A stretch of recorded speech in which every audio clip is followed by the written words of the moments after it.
Paalala po sa mga pauwi sa Pilipinas. Kung kayo ay may re-entry visa at exempted na sa OEC, ikaw ay hindi na kailangan magpunta ng polo para magpa-verify ng kontrata. Ang mga kailangan lamang pong pumunta ng polo ay ang mga OFWs na baguhan. Mga OFWs na first time nag-abroad at first time umuwi sa Pilipinas. Kailangan po kayong magpa-verify bago kayo umuwi sa Pilipinas kung kayo man ay babalik sa inyong mga amo. Dahil wala pong contract verification sa Pilipinas, magpa-verify po kayo ng inyong kontrata kung saan bansa po kayo ngayon. Kailangan din magpa-verify ang mga OFWs na umabot na ng 10 taon at ngayon lang uuwi sa Pilipinas. Kailangan po kayong magpa-verify ng kontrata sa polo para di po kayo magkakaproblema kung kayo man ay babalik sa inyong same employer. Kailangan din magpa-verify ang mga OFWs na nag-renew na ng kontrata dati at lumipat ng ibang employer ay kailangan pong magpa-verify sa polo.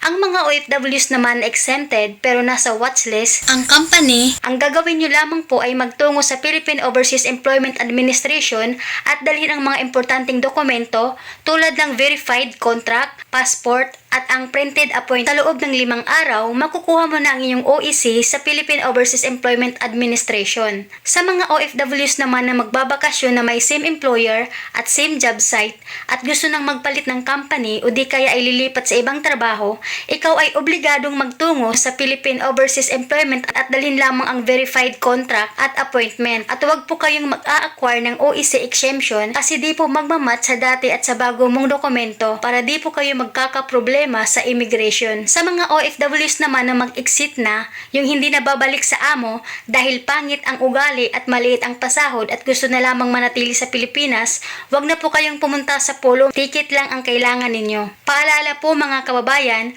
ang OEC ay valid lamang sa loob ng 60 days. Ang OEC ay kinukuha po much better sa Pilipinas. Pati po magka-count po yung validity ng OEC doon po sa araw po ng pagkuha ninyo sa Pilipinas. Paalala na rin po mga kababayan, para maiwasan mabiktima ng mga scammers at taking dokumento, kung hirap kayo kumuha ng OEC online o sa bagong app ngayon ng DMW, magtungo po kayo sa pinakamalapit na POA sa inyong lugar o di kaya ay sa DMW. Dahil delikado na sa ngayon magtiwala sa iba. Marami na ang nababalita na biktima ng mga OFWs na peki ang kanilang OEC dahil sa nagbabayad sila online para maproseso ang kanilang OEC. Kamakailan lang nang may ibinalita ng mga OFWs na huli sa airport dahil sa peking OEC gaya na lamang nito.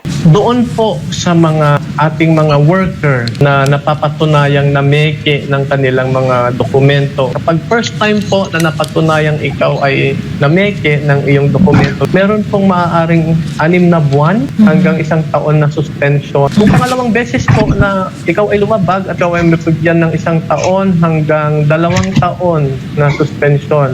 Kapag 3 beses mo pong ginawa ito, time o permanenteng pagkaka-disqualified. Kaya mas mainam po kabayan na mag-walk-in na lamang kayo kung hirap kayo kumuha online. Hanggang dito na lamang po mga kababayan, mag-ingat po kayo palagi.